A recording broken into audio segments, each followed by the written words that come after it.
Bajja kujja. Sabiti bbiri ezise Katushabe Byona ng'aweza egy'obukulu 7 yali tasobola kweyimiriza oba kweriisa ku lulwe. Kino kyava ku kirwadde ekyamukwata ne kimuluma byasso n'atuuka n'okuweebwa ekitanda. Kyokka kati oluvannyuma lw'okukuba ku matu aliko ebintu by'asobola okwekolera omuli okwetambuza okwawukanako nga bwe gwali Sabiti bbiri emabega. Katushabe wadde nga yasobola okusuuka waliwo abamu ku b'omu maka ge abatasobola kuwona kirwadde kino ekisuza abantu mu disitulikiti y'e Kagaddi ne Kibaale nga tebeebase. Wano mu ddwaliro e Kagadde bujja lino likyalwanagana n'ekirwadde kino ng'obulwadde omwana ono yabujja ku nnyina eyafa nnaku ntono gye buvuddeko. Mumuza Keleya mama w'omwana ono yali musawo mu ddwaliro e Kagaddi era nga kigambibwa nti obulwadde yabujja kubamu ku balwadde be yali ajjanjaba. You might find that her immunity for her, as her was very low. She was so friendly to everybody, not only staffs but to also even patients.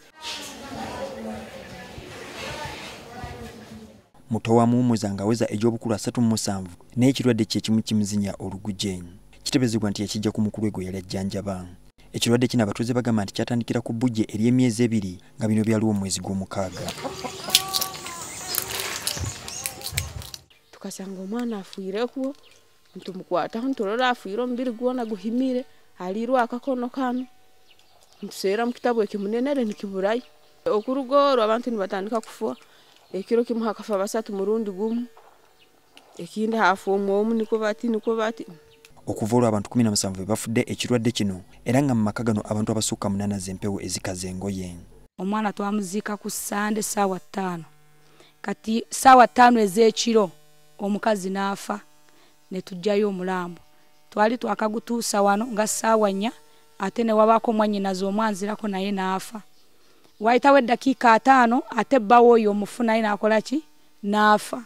Wadde ng'ensibuko ekirwadde kino tebinnamanyika abamu ku batuuze batandise dde okunonoza nti byandiba ebyawongo nga bye byasindikibwa mu maka gano nga kati bye biri mu kutirimbula abantu.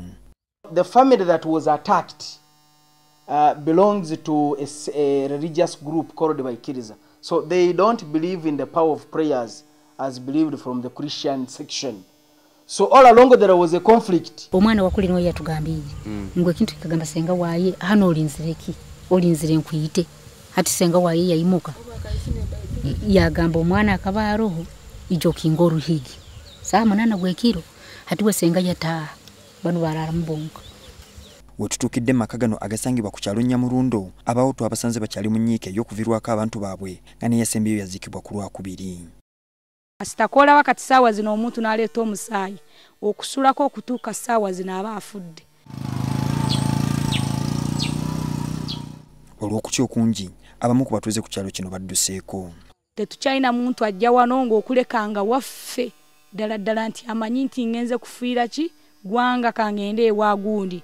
Nakurwaza niwakufa ati tusobeirwe ati tutandikire n'okutina mu maka ago okugendayo. Mu kiseera kino abakugu okuva minisitule y'ebyobulamu e Kampala batuuse dda mu kitundu kino okugezaako okuzuula ensibuko y'ekirwadde kino. We took some samples of blood and stool to the Central Public Health Laboratory. All these tests have yielded nothing, so we don't have exact diagnosis of the cause of those deaths. Kyokka abakugu bategeezezza nga bwe lunatuukira ku bbalaza ya Sabbiiti ejja bajja kubaako we batuuse mu kunoonyereza kwe baliko. Julius Senkandwa, NTV.